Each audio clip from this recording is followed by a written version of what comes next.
Abraham Ozler, യാത്ര 2, Bramayugam, turbo എന്നീ 4 ചിത്രങ്ങൾക്ക് പിന്നാലെ ഈ വർഷത്തെ അവസാന റിലീസും ഉറപ്പിച്ചിരിക്കുകയാണ് മെഗാസ്റ്റാർ മമ്മൂട്ടി.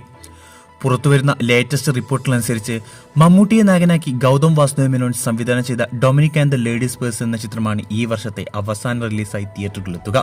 നേരത്തെ ബസൂക്കിയും ഡൊമിനിക്കും ഈ വർഷം റിലീസ് ചെയ്യുമെന്ന് റിപ്പോർട്ടുകൾ ഉണ്ടായിരുന്നെങ്കിലും ബസൂക്കയുടെ ഷൂട്ട് ഇതുവരെ പൂർത്തിയായിട്ടില്ലാത്തതിനാൽ ഇനി ഈ വർഷം റിലീസ് ചെയ്യാൻ സാധ്യതയില്ലെന്നാണ് അറിയുന്നത്.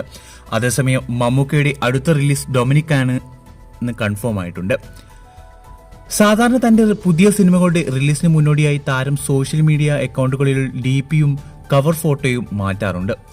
ഇപ്പോഴത്തെ ടർബോയുടെ കവർ ഫോട്ടോ മാറ്റി ഡൊമിനിക്കിന്റെ പോസ്റ്റർ അപ്ലോഡ് ചെയ്തിരിക്കുകയാണ് മമ്മൂക്ക.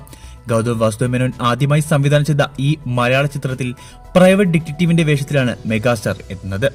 ത്രില്ലിംഗ് മൊമെന്റുകളോടൊപ്പം കോമഡിക്കും പ്രാധാന്യം നൽകിക്കൊണ്ട് ഒരുക്കിയ ചിത്രം നവംബർ 14 വേൾഡ് വൈഡ് റിലീസായി തിയേറ്ററിലെത്തിക്കാനാണ് അണിയർ പ്രവർത്തകർ ലക്ഷ്യമിടുന്നത്. ചിത്രത്തിന്റെ റിലീസ് ഡേറ്റ് അടങ്ങുന്ന പുതിയ പോസ്റ്റർ വൈകാതെ റിലീസ് ചെയ്യും.